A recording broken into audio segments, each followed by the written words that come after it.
Right, first it's this pina colada chewy.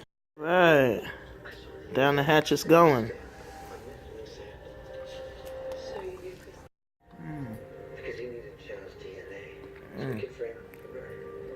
Like a high chew, but it's just pina colada flavored. Then we got these. This one is Pearls Stuckchin. Pearls. Alright, that's the one I got.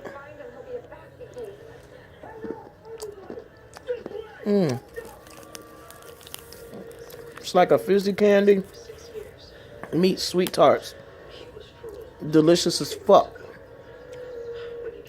Minus all the powder, but it's good. Get you a snack crate. If you ain't got a snack crate, then you ain't snacking great.